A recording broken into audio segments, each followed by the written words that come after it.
Dan lanjutan RSPO.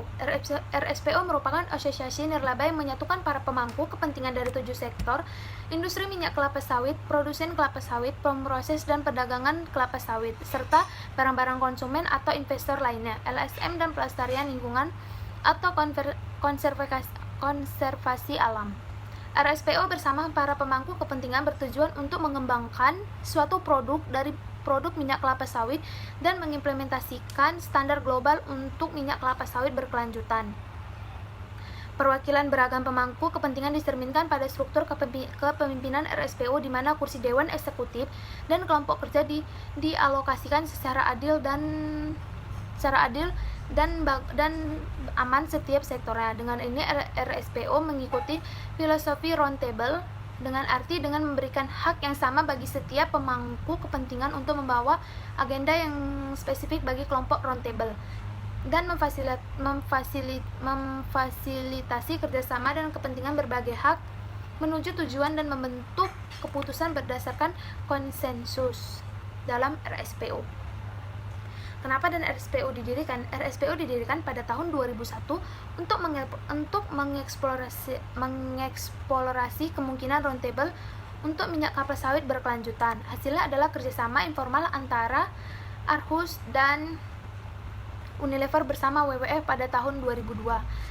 Adapun tujuan RSPO untuk memproduksikan praktek produksi kelapa sawit berkelanjut dengan membantu mengurangi deforestasi, melestarikan keanekaragaman hayati, dan menghargai kehidupan masyarakat pedesaan di negara penghasilan minyak kelapa sawit. Dan RSPO pun menjamin bahwa tidak ada hutan primer baru atau kawasan bernilai konservasi tinggi lainnya yang dikorbankan untuk perkebunan kelapa sawit yang lainnya. Bahkan RSPO pun menerapkan praktek terbaik dan berterima bahwa hak-hak dasar dan kondisi hidup jutaan pekerja perkebunan, petani kecil dan masyarakat asli dihargai sepenuhnya. Dalam arti, RSPO menghargai petani-petani kecil, petani-petani dan perkebunan lainnya untuk bekerja sama dengan RSPO.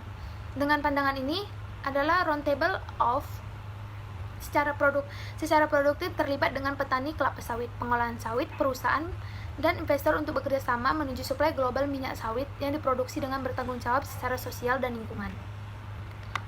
Selanjutnya adalah visi misinya.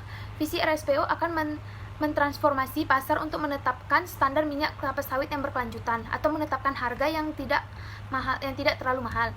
Misinya untuk memajukan produksi, pengadaan, keuangan, dan penggunaan produk-produk minyak kelapa sawit, untuk mengembangkan atau mengimplementasikan dan memverifikasi menuju secara berjangka standar global untuk kredibel bagi seluruh rantai perkebunan kelapa sawit, dan untuk mengawasi dan mengevaluasi dampak ekonomis, lingkungan, dari sosial penggunaan minyak kelapa sawit berkelanjutan di pasaran. Dan yang terakhir adalah rantai supply, termasuk ekosistem komunitas petani, pedagang pengolahan, dan produsen barang konsumen, pengecer, lembaga keuangan, dan masyarakat sipil. Dan selanjutnya di sini adalah RSPO adalah pembangunan kelapa sawit yang begitu panjang jangkanya, ataupun kelapa sawit yang berkelanjutan. Hal yang membelakangi latar belakang RSPO adalah kampanye menentang akan adanya pembangunan perkebunan kelapa sawit terhadap dampak negatif bagi pembangunan yang lainnya, dan berkelanjutan terhadap kampanye mengakibatkan pembeli minyak kelapa sawit di Eropa dan di Amerika Serikat mulai menurun, agar setiap barang mengandung minyak sawit harus berasal dari perkebunan kelapa sawit lestari. Makasih.